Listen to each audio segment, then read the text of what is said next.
Hürmetli kitap anlıqçılar, huzurunlarda Jallat Xenim namlıq tarihi romanının davamı.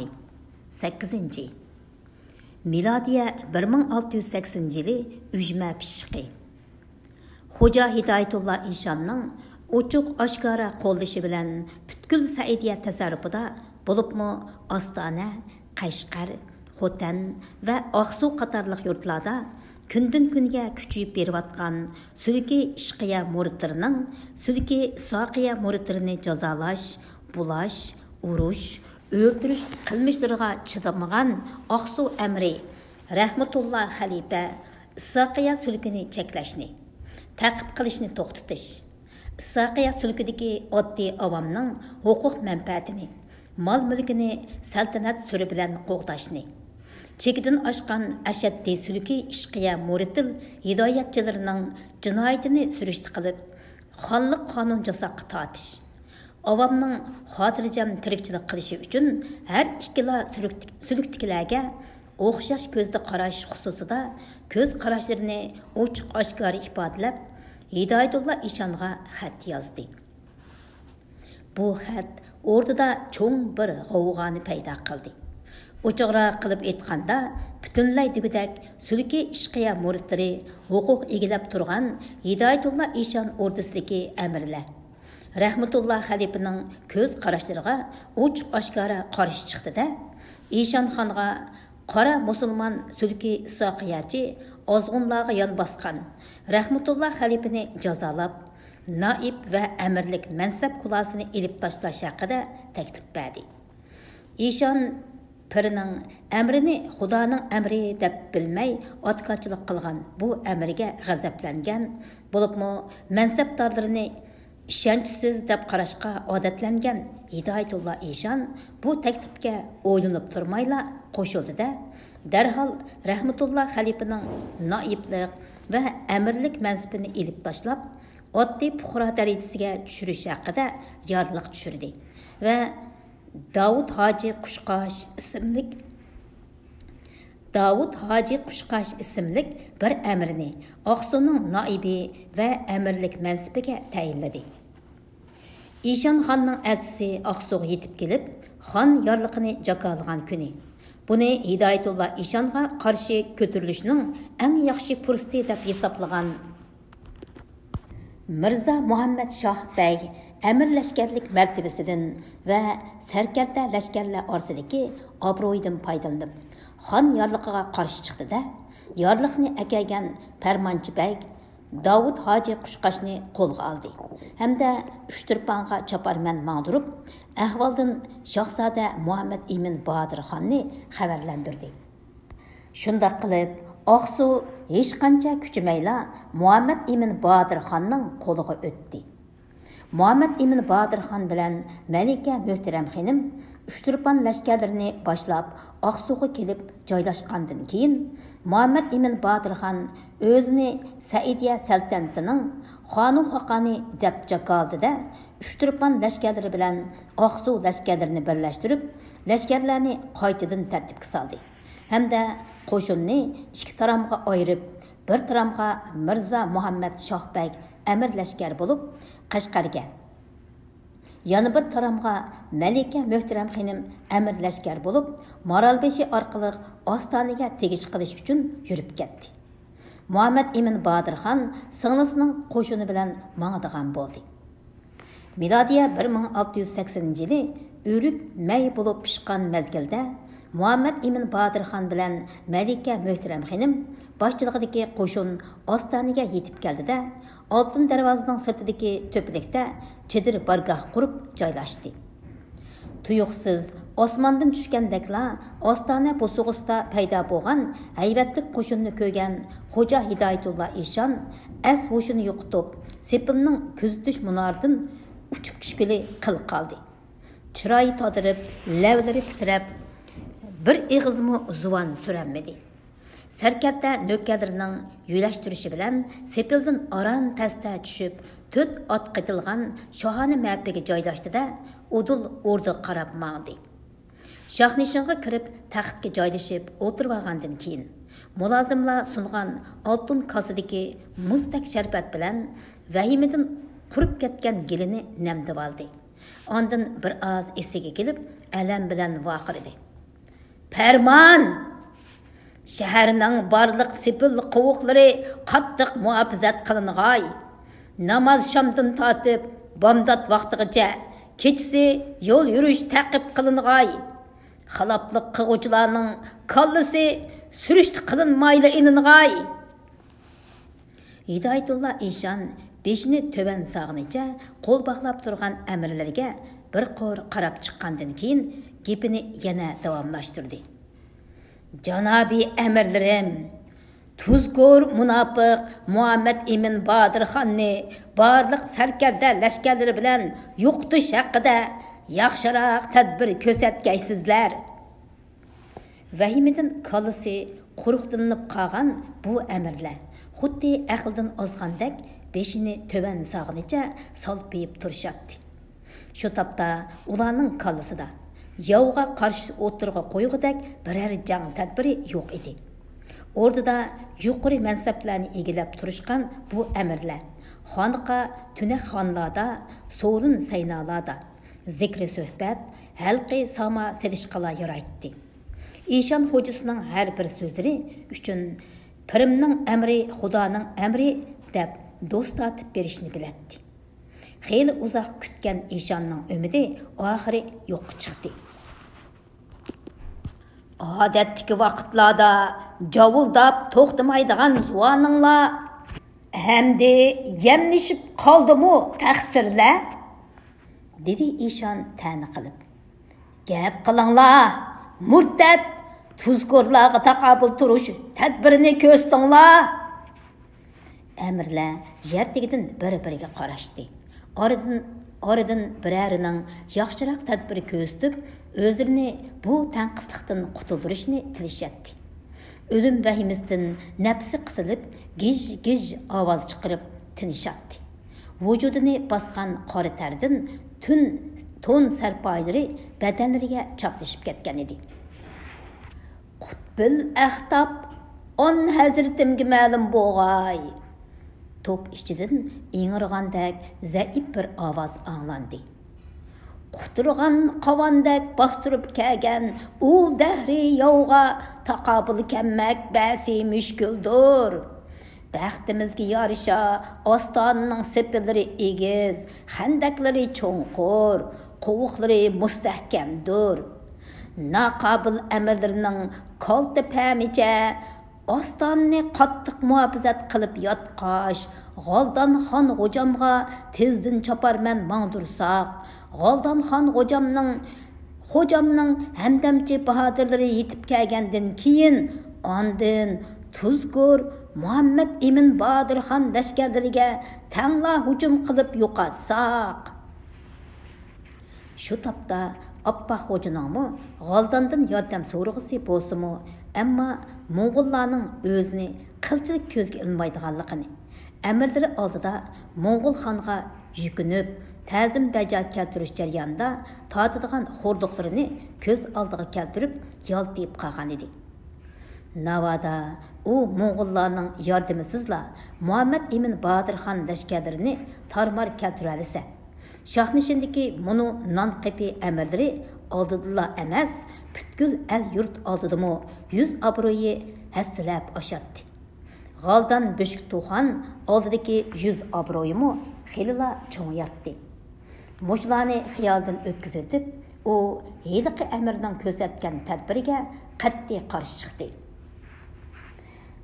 Mo'g'ul xon xo'jamning bahodir lashkarlarini avar qilgudak u tuzkur Muhammad ibn Bodir xonning lashkarlari qanchalik edi? Dedi Hidoyatulloh Eshon o'zini yurakli ko'rsatishga tirishib. Ostondagi nech tumanlagan lashkarlarimiz, bahodir sarkarlarimiz, ya'ni tehi raiyat orsidagi lakminglagan muridil hidoyatchi g'ozlarimiz ularga taqobil turolmasmi? Eshon shundaqla poetib so'zladi, o'zining rostilla shundaq qudratli kuchi borligiga birdilla ishinib qoldi-da, heliqi tadbir ko'rsatgan amirga g'azab bilan chekchaydi. Mir g'azab. Labbay xon xo'jam. Labbay xon xo'jam. Jollatlar beshi top aradan o'milgandek menib oldiga chiqdi. Murtad yog'i busug'imiz tubida devaylab turgan vaqtda saltantimizning hayvisini tushirib, yovni ko'k ko'tirgan Мұны қорқынчақ әмірінің қаллысы елінсін. Ах, тәңірім! Топ ішчіден ечінішлік чырқырған аваз аңланды.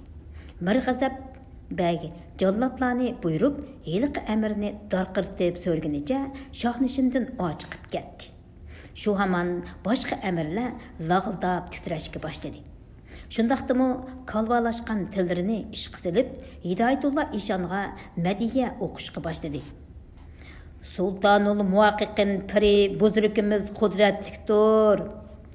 Qutbul Əxtab İşan xan hocimiz keşbu karametlik, adaletlik zulfiqarını şundaqla bir şiltidigan bolsa, ul tuzkur murtatlarning başları Beğişidin üzülgen omutdek yerge toruklap düşküsüdür. Bizge Canabi Qibligahimiz medetkar. Nusibetke yüzden güçü dualarını belsunlar. U tuzgur yağıga yağı boğayımız. Maqtaş sadaları içinde vücududaki vahime tarqılıp, xeyla mağdurga kep qalgan Hidayetullah İşan qaddini ruslab taxtda qaytadan gidiyip o'tirdi. Ferman! Barlıq sərkərdə ləşkərlə puxta jang tayarlıq körgəy. Ətə naştıdın keyin ul dəhri murtatlar bilən jang qıqayımız. Hazırla Qashqar, Yengsarğa çapar mən mangay. Naib əmir Xudaberdi xalifa Qashqar ləşkərlərini Mirza Qaraqçı bəy Yengsar ləşkərlərini başlap Ostaniga hamdamga kagay. Әтсі Останның алтын дәрвазысы наллық чырқырап ечілді.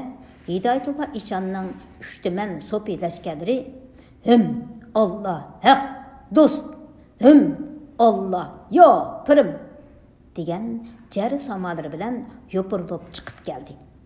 Hoca Hidayetullah İşanni jangi undash haqida sarkardilari bilan kengash qilib o'tirgan Muhammad Emin Bodirxon bilan Malika Muhtaram xonim Hidayetullah İşan lashkarlarining jangi chiqqanlik xabarini anglab, darhol o'rinlaridan turishdi-da, bargohi oliydan chiqishdi.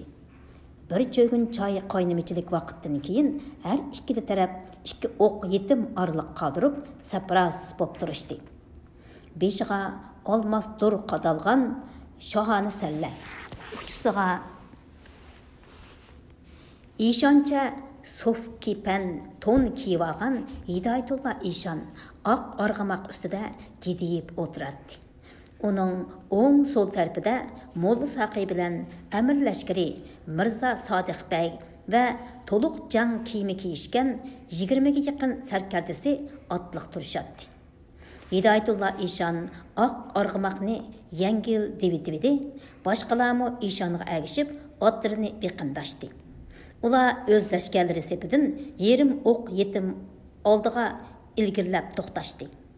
Onungacha Muhammad Emin Bodirxon bilan Malika Muhtaram xonimmi 10 necha sarkardasini agashtirib, Hidayetullah İşanning oldiga qarab ot soldida bir o'q yetim orliq qoldirib to'xtashdi. Hidayetullah İşan Muhammad Emin Bodirxonning orqa tarafidagi lashkarlar ko'tirib olgan cho'ng to'qqa nazar tashladi. Büyük Saidiya saltanatining xonu Xaqani degan oltin ranglik xat valildab turgan ko'k ranglik to'q hayvat bilan lapildab turadi. Hidayetullah İşan to'qqa mansitmaslik nazari bilan shundoqla qarab atgandan keyin Muhammad Emin Bodirxonga adovat ko'zlarini nashtardek tikdi. Uyat! Uyat! deb vaqirab so'z boshladi İşan. Öz per bozrukingizga qilish yalang'ashlashdan haya qilmamsiz? Muhammad Emin Bodirxon, buyuk saltanatga sarkashlik qilib, ostona buzuğusiga shunchavala murtad lavu lashkarlarni boshlab kelishingiz, ulug' Mo'ng'ul xon xo'jamning ajal qilchidan ishtiyimi bo'lmish arzimas jiningizni tilab aman qoldirib qo'yganimizning tashakkuridir. Koymag'ayla piri buzruk aziz, dedi Muhammad Emin Badirxon ishonga tavazzu bilan salom qilib. Uyat va hoyodin eg'iz ichish janobdirdek suduk peshvosi piri buzrukqa zinhor munosib kelmas. Haq va adolatdan so'z ochganda bu bipoyon Saidiya tasarrufi haqiqiy taxt varisi bo'lmish bizlar kim Saidiya şahzadlarının ot miras ziminleridir. Hazretlerining babai pederleri bizlerinin xonu xoqan bo'lmish babai pederlerimizga duo go'yliq qilib o'tgan xolos. Hala bu kunlarga kelganda Janobi Pir buzrukimiz o'z nasibasiga noshkurlik qilib, zo'rliq bilan tag'am Sultan Ismoil xondan taxt saltanatni so'yib oldilar. Ham bu aziz tuproqni begunoh avomning hurlik uchun tirkashgan o'g'lonlarning qini bilan bo'ydilar. Shundaqdimi bugungacha alohida insof tavfiqlarini tilidiq. Ammo insof sili rahim qilmoq tugul o'zga sulukdiki ham sulukdan mustasno avomning beshiga bisyor zulmlarni soldilar. Aslida uyat va hoyoni hazratim qilishga tegishlik edi. Etlachu piri buzruk aziz, nadimo piri azam bo'g'ichining sadoqatman murid murshidlarining mol mulk zimmilarini bulab og'ini ba, qavm qarindoshlarining ustiga yotlarni boshlab kagini ba. Bu hayosizlikni Alloh ravo ko'rami?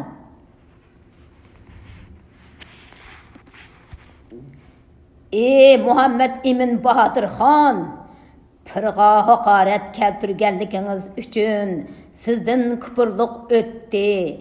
Darhol otdan tushib, tova qilingda bizning to'n sarpoyimizning pashridagi haq changlarni ko'zingizga surtib, gunoyingizni tilang, dedi Hidoyatulloh Eshon Muhammad Emin Badirxonning har bir eg'iz so'zlari yuragiga begizdak sanjilib, vujudini azoblab tursa-mu, o'zini tamkin tutishga tirishib, Allohdan beso'roq qil tavrimasdir. Saltanatning bizlarga mansub bo'lishi Allohning irodasidir.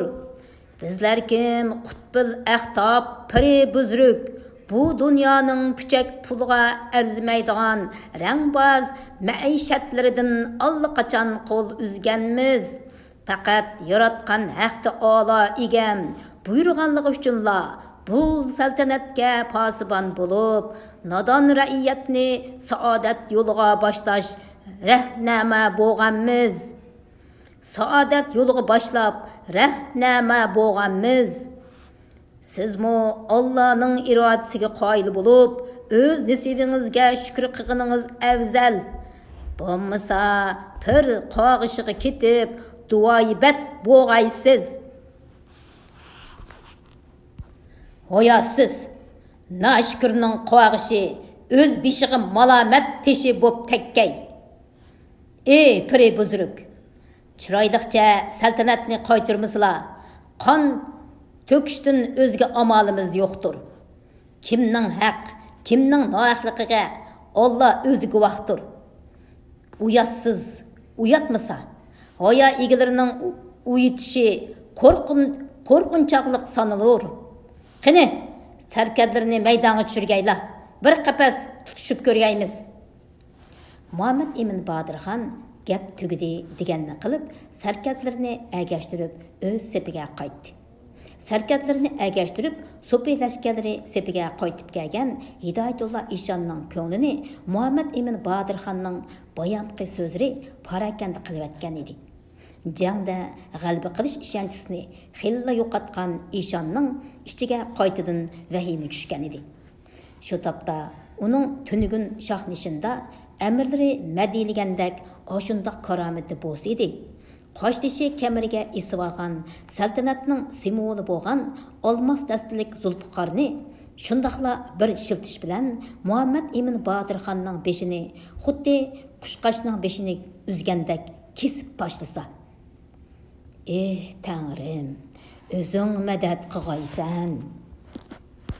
İşan xo'jasining hasratlik nidosini anglagan sarkarda Mirza Sodiqbek jangga tushib birinchi bo'lib ajr to'pini qo'lga keltirish uchun Po'lat naysini o'ynatganicha ot silib chiqdi-da, havo guldirligandek hayvatlik nari totganicha Muhammad ibn Bodirxonga til soldi.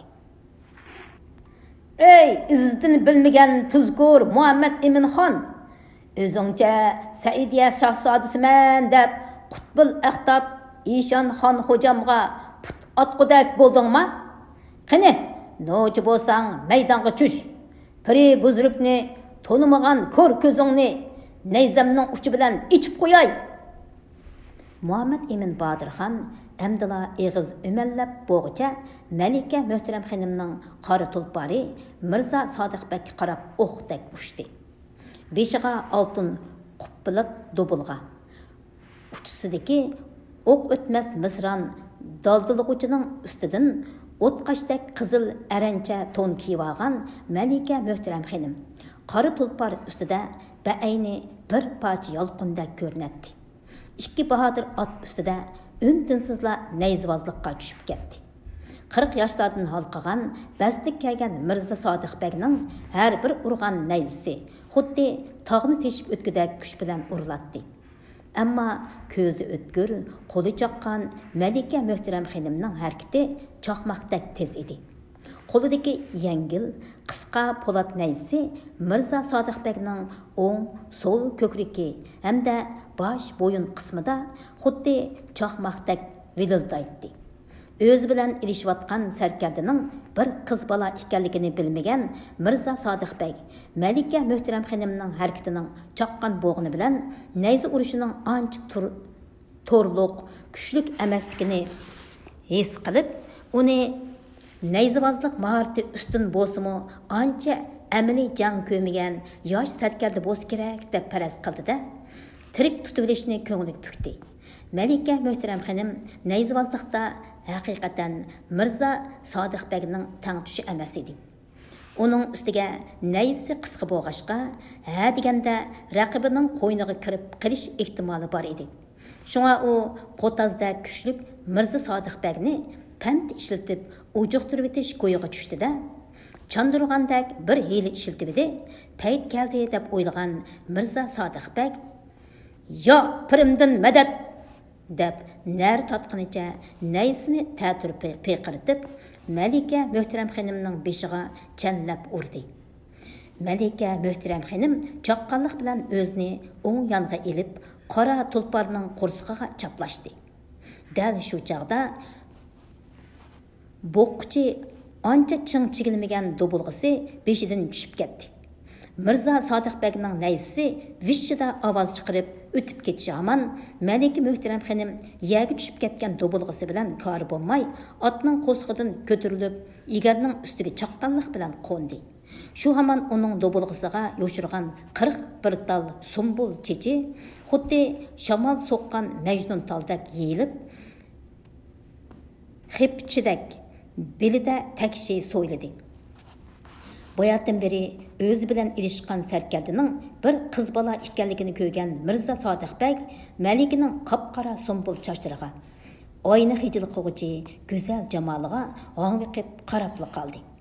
Fursatni g'animat bilgan Malika Muhtaram xonim naysini Mirza Sodiqbekning giliga gachchid sanjidi. Tig' zarbisidan vaqirashqimi ulgurmagan Mirza Sodiqbek ot ustidan xuddi bir taqar go'shtak gulubbidak yiqildi.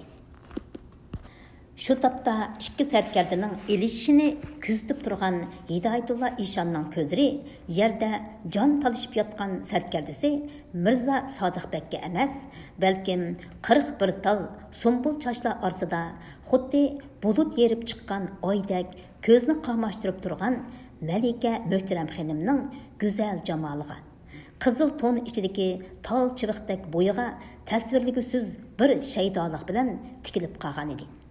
Мәлике Möhtərəm xanımni to'nigan bir qism sərkərdilar uning ismini qoyillik bilan tilga oldi. "Pah, Мәлике Möhtərəm xanımkan. Shundaq Sultan İsmail xonning jiyan qizi. Muhammad Emin Badir xonning bir tuqqan singlisi. O'z vaqtidagi orda muhofazachilar qo'shinining amir sərkərdisi. Katta mərgəndə ol Мәлике. Atqan o'qini chinigan narsaga tekkizmay qolmaydi." Мәлике Möhtərəm xanımni tirik tutuvasla Muhammad Emin Badir xonni osonla chekindirgili bo'ldiganligini pamlagan Hidayatullah İşan sarkarlarga qarab amr qildi. "Qani janobi sarkarlarim, qo'ysinglar bu jodini tirik tutib kelasizlar. Ol Мәликені tirik tutib kelib, İşan xon xo'jamga tortiq qilg'ayman," dedi top ichidan bir sarkarda o'z sepiga qaytishga tamshilib turgan Мәлике Möhtərəm xanımga qarab ot silib.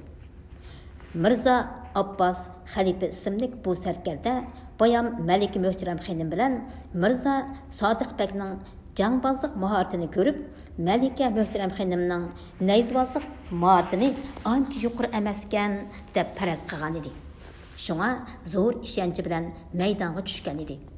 Uning turlik jang qurollarini ishiltish mahoratidan boshqa o'zgacha sirtmoq tashlash mahorati bor edi.